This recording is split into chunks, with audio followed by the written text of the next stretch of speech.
நடைபெற இருக்கின்ற நாடாளுமன்ற தேர்தலில் நம்முடைய இந்தியா கூட்டணி கட்சியின் சார்பில் விடுதலை சிறுத்தைகள் கட்சியினுடைய நிறுவன தலைவர் எழுச்சி தமிழர் அன்பிற்குரிய சகோதரர் திருமா அவர்களுக்கு வாக்கு சேகரிக்க வந்திருக்கிறோம்.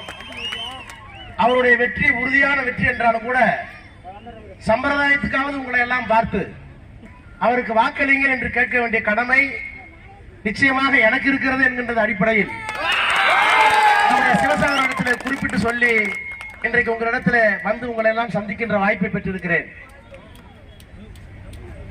அன்பு சகோதரர் திருமா அவர்களை பற்றி நான் சொல்ல வேண்டும் என்று சொன்னால், அவரை நான் ஒரு 30 ஆண்டுகளாக அவரோடு பழகி இருக்கிறேன். அவரும் நானும் 1980களில் எத்தனையோ மேடைகளில் பேசியிருக்கிறோம். ஆனால் அன்னைக்கு பார்த்த திருமாவையும் பார்க்கிறேன், இப்ப இருக்கிற திருமாவையும் பார்க்கிறேன். ஒரு சின்ன சிட்டிகைக்குள் ஏற்றி வைத்த விளக்கு, சின்னூண்டு சிட்டிக்குள்ள ஏற்றி வைத்த விளக்கு திருமா இன்றைக்கு அகில இந்தியாவிற்கும் அணையா விளக்காக. இவர் இந்த சாதிக்குத்தான் தலைவர். இவரை கூட்டணியில் வைத்துக் கொண்டால் மற்ற சாதிக்காரர்கள் ஓட்டு போடுவார்களா என்ற ஐயமெல்லாம் இருந்த காலம் போய் இன்றைக்கு அவர் இருந்தால்தான் இந்த கூட்டணிக்கு கொள்கை வலு என்று சொல்லுகிற சாதியை கடக்க வேண்டும் என்பதற்காகத்தான் இடஒதுக்கீடு.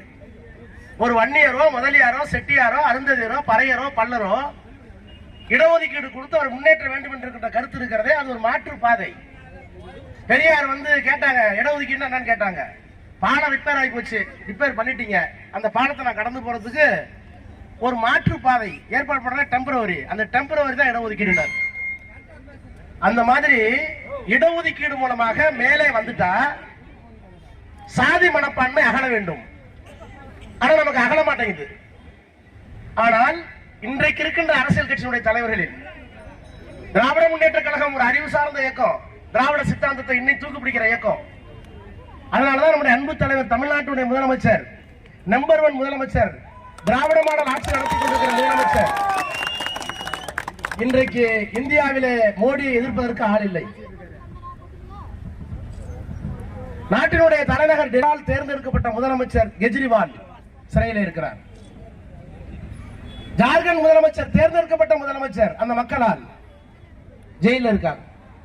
மம்தா பேச பயப்படுறாங்க. ஒடிசாவில் கூட்டணி வைக்கலன்னா ஐடி இன்கம் டேக்ஸ் பயந்து போயிருக்காங்க. இப்படி இந்தியாவில் இருக்கிற எல்லா முதலமைச்சர்களும் தலைவர்களும் பயந்து போயிருக்கிற போது எல்லா பத்திரிகைகளும் கட்டுப்பாட்டுக்குள் கொண்டு வந்து விட்ட பிறகு மோடியால் எல்லா டெலிவிஷன் சேனலையும் அடக்குமுறைக்கு ஆள கொள்கை தங்கம், இந்த கொள்கை கூட்டணிக்கு திரும்ப ஒரு மடிமுகடம் என்று சொல்லுகின்ற அளவிற்கு நான் வளர்ந்திருக்கிறேன். அதனாலதான் சொன்னேன், 30 வருஷத்துக்கு முன்னாடி அவரும் நானும் பேசியிருக்கோம். அப்ப அவரை சாதி தலைவராக பார்த்தார்கள், இப்போது அவரை சாதித்த தலைவராக பார்க்கிறார்கள், சாதிக்க வேண்டும் என்று தலைவராக பார்க்கிறார்கள். நான் யாரையும் குறிப்பிட்டு சொல்றதா தப்பா நினைக்க வேணாம். சில பேர் தங்கள் சாதிக்கு உதவ வேண்டும் என்று கட்சி ஆரம்பித்து தங்கள் சாதியை தாண்டி போகணும்னு ஆரம்பிச்ச காலம் உண்டு. கார்ல் மார்க்ஸை விரும்புகிறேன், அம்பேத்கரை விரும்புகிறேன், தந்தை பெரியாரை விரும்புகிறேன், நான் ஒரு பொது தளத்துக்கு வர வேண்டும் விரும்புகிறேன் என்று கட்சி தொடங்கிய போது அவர்களை பார்த்து நான் ஆச்சரியப்பட்டிருக்கேன். ஆனால் இன்றைக்கு அவங்க எல்லாம் ரிவர்ஸ் ஆயிட்டாங்க. பெரிய தளத்திலே இருந்து சாதிக்குள் தங்களை குறுக்கிக் கொண்டார்கள். ஆனால் சாதியத்தை ஒழிப்பதற்காக துவக்கப்பட்ட ஒரு இளைஞன் இன்றைக்கு விரிந்து வளர்ந்து இந்திய பூபாலத்தில் ஒரு தேசிய தலைவராக திருமா நிற்பதை நாம் மனதார ஒப்புக்கொள்கிறோம். இன்னொன்று, சாதியை அடிப்படையாக வைத்து ஒரு கட்சி தொடர்கிற தப்பு உள்ள ஒடுக்கப்பட்ட மக்களுக்கு. ஆனால் அந்த கொள்கையில கடைசி வரைக்கும் அந்த ஜாதியை விற்காம இருக்கணும். நான் எண்ணி பார்க்கிறேன், திருமணம் செய்து கொள்ளாமல் தாய் தந்தையரை தாண்டி நான் நேசிக்கின்ற இந்த தமிழ் மண், இந்த சாதி மட்டுமல்ல எல்லா சாதியையும் சேர்த்து நான் தமிழை நேசிக்கிறேன் என்று சொல்லுகின்ற ஒரு பச்சை தமிழனை இன்றைக்கு நாம் இந்த தொகுதியிலே வேட்பாளராக பெற்றிருக்கிறோம். எனவே சாதி கடந்து மதம் கடந்து பெரியாரை உள்வாங்கி அம்பேத்கரை உள்வாங்கி இன்றைக்கு கொள்கை ரீதியாக இடதுசாரி சிந்தனையோடு இன்றைக்கு மோடியை முட்டி மோதுகின்ற ஒரு சிறுத்தையாக நாடாளுமன்றத்திலே அவரை நான் பார்க்கிறேன். எனவே அவருக்கு புதிதாக உங்களிடத்தில் வாக்கு சேர்க்க வேண்டிய அவசியம் இல்லை. ஆனாலும் அரசியலை உங்க இடத்துல சொல்லிட்டு போனது தான் வந்திருக்கேன். அவர் சொல்றது வேற, நாங்க திராவிட முன்னேற்ற கழகத்துடைய பார்வையில் இந்த தேர்தலில் நம்முடைய முதலமைச்சர் வைக்கிற முழக்கம் என்ன? இந்த முதலமைச்சர் உங்கள் ஸ்டாலின் அழைக்கிறேன், பாத்தீங்களா டிவில, உங்கள் ஸ்டாலின் அழைக்கிறேன். எதுக்கு? இந்தியாவை காப்பாற்ற உங்கள் ஸ்டாலின் அழைக்கிறேன். சொல்ற ஸ்டாலின் யார்? இவர் கொரோனா காலத்தில் முதலமைச்சராக பொறுப்பேற்றுக் கொண்டார். சிவசேனர் முகத்துல தெர, என் முகத்துல முகமூடி, அவர் முகத்துல முகமூடி, உங்க முகத்துல முகமூடி. சிவசேனர் மினிஸ்டர் அறிவிச்ச உடனே எங்கார தான் நினைச்சிட்டு போறேன். ஒரு பதட்டம் எங்க பார்த்தாலும். அவர் முகத்திலே மகிழ்ச்சி இல்லையே. கோர தாண்டவம், மரண ஓலம், ஆக்சிஜன் இல்ல, மருந்து இல்ல, மாத்திரை இல்ல, படுக்கை இல்ல, ஆஸ்பத்திரியில. என்ன செய்ய போகிறோம் என்ற ஒரு பதட்டத்தோடு தான் போய் பதவி ஏத்துக்கிட்டார். பதவி ஏத்துட்டு கோட்டைக்கு போனோம், நாங்களும் கூட போனோம். போய் தலைமை செயலரை கூப்பிட்டு நிதித்துறை செயலரை கூப்பிட்டு கோட்டையில என்ன இருக்குன்னு விசாரிச்சு 5 லட்சம் கோடி கடை எடப்பாடி பழனிசாமி ஊதாரித்தனமா ஆட்சி நடத்தி. ஒரு பக்கம் கொரோனா, இன்னொரு பக்கம் 5 லட்சம் கோடி கடை. என்ன செய்ய போகிறோம் என்று விவாதித்துக் கொண்டிருக்கிற போது அடுத்த 5வது மாதத்துல சென்னை முழுகிவிட்டது. வெள்ளம், பெரிய வெள்ளம். அப்ப சென்னையை சூழ்ந்த பெரிய வெள்ளம், கொரோனா, 5 லட்சம் கோடி கடன், இவ்வளவு இருக்கு. இது எங்களுக்கு தெரியல. டிஆர் பாலு தலைமையில தேர்தல் அறிக்கை குழு தலைமையில நானும் இருந்தேன். டிஆர் பாலு, நானு, கனிமொழி எல்லாம் இருந்தோம். எங்களுக்கு எடப்பாடி பழனிசாமி வச்சுட்டு போன ஊதாரித்தனமும் தெரியாது, இப்படி சென்னையில வந்து உழுக்கணும் தெரியாது. வெள்ளம், நாங்க பசம் அடி விட்டோம். நாங்க ஆட்சிக்கு வந்தால் கொரோனா பொது முடக்கத்தால் பாதிக்கப்பட்ட எல்லா குடும்ப கார்டுக்கும் 4000 ரூபாய் நாங்க எழுதிட்டோம். செய்ய வேண்டியது அவரு தானே. நாங்க பயந்தோம். ஆனால் இந்தியாவில் எந்த முதலமைச்சரும் தரவில்லை 4000 ரூபாய். 4000 ரூபாயை சொன்னபடி கொடுத்த ஒரே முதலமைச்சர் இந்த முத்துவேல் கருணாநிதி. டெல்லியில 25 வருஷமா இருக்கு. நான் தாய்மார்களுக்கு சொல்றேன், நாங்கள் ஆட்சிக்கு வந்தால் மகளிருக்கு உரிமை தொகை 1000 ரூபாய் கொடுத்தோம்னு சொன்னப்ப என்ன விமானத்தில் சந்திச்சு வைக்க சொன்னாங்க. என்னங்க உங்க தலைவர் என்ன டுபாக்கு போறாரு பாரு, பொங்கலுக்கு தருவேன்னு சொல்லுங்க நியாயம், தீபாவளி தருவேன்னு சொல்லுங்க நியாயம், ரம்ஜானுக்கு தருவேன்னு சொல்லுங்க நியாயம், கிறிஸ்துமஸ் தருவேன்னு சொல்லுங்க நியாயம். எப்படி மாசம் மாசம் கொடுக்க முடியும்? ஓட்டுக்குன்னு பொய் சொல்றதுக்கு அளவே இல்லையா என்று கேட்டாங்க. வடமாநிலத்துக்காரன் கேட்டாங்க. எனக்கே அச்சம், ஒருவேளை கொடுக்க முடியாதான். ஆனால் ஓராண்டு காலத்தில் அதையும் கொடுத்து கொண்டிருக்கின்ற ஒரே முதலமைச்சர் நம்முடைய முதலமைச்சர் தான். நான் இந்த ஊர்ல தான் பிறந்தேன், உங்களுக்கு தெரியும். நான் ஒன்னும் பெரிய வானத்துல இருந்து கூச்சு வந்துடல. வேலூர் தானே என் ஊரு. வீட்டுக்கு 8வது புள்ள. ஒரு 10 ஏக்கர் நேரம் மோட்டாரு கிணறு கொஞ்சம் வசதியா இருந்தேன், அவ்வளவுதான். பெரிய பணக்காரங்களும் கிடையாது. நான் காலையில போகும்போது பழைய சோறை புளிஞ்சு போட்டு, அப்பெல்லாம் கள்ளிமடை அரிசி, இப்பெல்லாம் இல்லாது. கள்ளிமடை அரிசி வளவளன்னு இருக்கும், புளிஞ்சு போட்டு கொடுப்பாங்க அம்மா. ஒரு 10 பசுமா இருந்தது, அதனால தயிரை கொஞ்சம் போட்டு சாப்பிட்டு போவோம். மதியான சோறு, மதிய உணவு எங்க ஸ்கூல்ல தான். அப்பெல்லாம் மதியான ஸ்கூலு ஒரு கப்பு சோறு, துறன்னு தண்ணியா ஒரு சாம்பார், அவ்வளவுதான். அதான் சாப்பிட்டோம். இது காமராஜர் கொடுத்தாரு. அப்புறம் எம்ஜிஆர் வந்தார், சத்துணவு கொஞ்சோண்டு பருப்பை சேர்த்து விட்டாரு, பருப்பு காய் சேர்த்து விட்டார், காயை சேர்த்து விட்டார். அதுக்கு சத்துணவுனாரு. ஆனா சத்துணவா என்னன்னு சொல்ல முடியாது. ஆனால் அதை உண்மையாகவே சத்துணவாக மாற்றியவர் 7 நாட்களுக்கு முட்டையை கொடுத்த முத்தமிழறிஞர் கலைஞர். அது இந்தியாவில் எல்லாம் இருக்கு. ஆனா இந்த முதலமைச்சருக்கு இருக்க சிறப்பு, இந்த முதலமைச்சருக்கு இருக்க சிறப்பு, பத்திரிகையில காலையில பாக்குறாரு. ஒரு 4 இடத்துல பிள்ளைகள் வந்து தொடர்ந்து இந்த வாரம் அடுத்த வாரம் தொடர்ந்து மயங்கி விழுவுது. வெயில், இந்த மாதிரி வெயில்ல பிரேயர்ல காலையில நீராறு கடலத்தை பாடும்போதோ ஜனகணமனை பாடும்போதோ மயங்கி விழுவுது. என்ன காரணம்னு விசாரிக்க சொல்றாரு. விசாரிச்சா அப்பா அம்மா 2 பேரும் கூலி வேலை. அவங்களோட அப்பா அம்மாவுக்கு 90-80 வயசானவங்க வீட்டுல திண்ணையில படுத்துக்கிறாங்க, கிளவாடி. இந்த பிள்ளை 5வது பிள்ளை. 5 பிள்ளைங்களையும் பராமரிக்கணும், அவங்க அப்பா அம்மாவை பராமரிக்கணும், ட்ரெஸ் எடுத்து கொடுக்கணும். எங்க போவீங்க? இலவச அரிசி எவ்வளவுதான் கொடுக்க முடியும்? மற்ற கொடுக்க முடியுமா? ராத்திரி ரசஞ்சோறும் தொகையிலும் சாப்பிட்டுருக்காங்க. காலையில சாப்பாடுல போய் ஸ்கூல்ல போய் சாப்பிட்டுட்டாங்க. இந்த பிள்ளைங்க மயங்கி வந்துருச்சு. இதை பார்த்த முதலமைச்சர் கோட்டைக்கு போனார். இனிமேல் தமிழ்நாட்டில் பள்ளிக்கூடத்தில் காலை சிற்றுண்டி வழங்கப்படும் என்று சொன்ன ஒரே முதலமைச்சர் முதலமைச்சர் தான். இதுல என்னன்னு பாத்தீங்கன்னா 3 நாளைக்கு முன்னாடி பாருங்க, இந்து பத்திரிகை எடுத்து பாருங்க, இங்கிலீஷ் தமிழ் 2லயும் வந்திருக்கு. 3 நாளைக்கு முன்னாடி பத்திரிகை எடுங்க. கனடாவுடைய பிரதமர் நெட்ல பாத்திருக்காரு. இந்தியாங்கிற ஒரு நாட்டுல 25-26 ஸ்டேட் இருக்கு, மாநிலங்கள் இருக்கு. அந்த மாநிலங்கள்ல தென்கோடி மூலையில தமிழ்நாடு இருக்கு. அந்த தமிழ்நாட்டுல மு.க. ஸ்டாலின் முதலமைச்சர். அவர் சிற்றுண்டி வழங்கி இருக்கிறார் காலையில பிள்ளைங்களோட. நாடாளுமன்றத்தில் கனடாவில் அறிவிச்சிருக்காங்க, மு.க. ஸ்டாலின் தமிழ்நாட்டில் இந்தியாவில் அறிவித்ததை என்னுடைய நாட்டில் நான் அமல்படுத்துகிறேன் என்று சொல்லி அறிவிச்சிருக்காங்க. இப்ப எனக்கு ஆசையா இருக்கு, எனக்கு காலையில படிக்கலாம். ஆனா அவர்களும் பாவம் தானே, அவரை படிக்கிறது என்ன செய்யணும்? முதலியாருக்கு என்ன செய்யணும், கல்லருக்கு என்ன செய்யணும், நாடாருக்கு என்ன செய்யணும் எல்லாம் எழுதுறாங்க பிற்படுத்தப்பட்ட மக்களுக்கு. அப்புறம் உச்ச நீதிமன்றத்துக்கு என்ன அதிகாரம், நாடாளுமன்றத்துக்கு என்ன அதிகாரம், சட்டசபைக்கு என்ன அதிகாரம், குடியரசுத் தலைவர் யார், பிரதமர் யார், கவர்னருக்கு என்ன அதிகாரம் எல்லாம் இருக்கு. இவ்வளவையும் கொண்டு வந்த அரசியல் சட்டம் தான் அம்பேத்கர் கொடுத்த அரசியல் சட்டம். அதாவது இந்த மோடி யாரு மேல கை வச்சாலும் ஆள் ஒழிஞ்சான். சசிகலா மேல எப்படினாரா முடிஞ்சு போச்சு. பழைய பார்லிமெண்ட் தொட்டு பாத்தீங்களா, பழைய பார்லிமெண்ட் தொட்டு ஐயோ தொடாரே இருந்தாலும் நினைச்சேன்.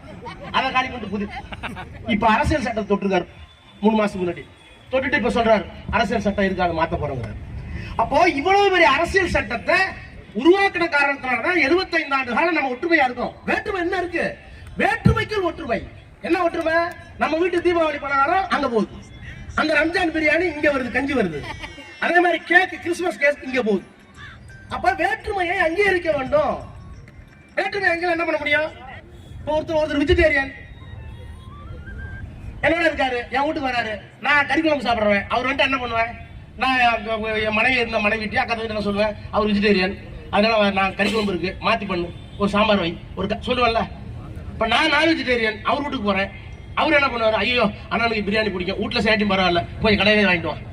அப்போ என்னுடைய உணவை அவர் அங்கீகரிக்க வேண்டும், அவருடைய உணவை நான் அங்கீகரிக்கணும்.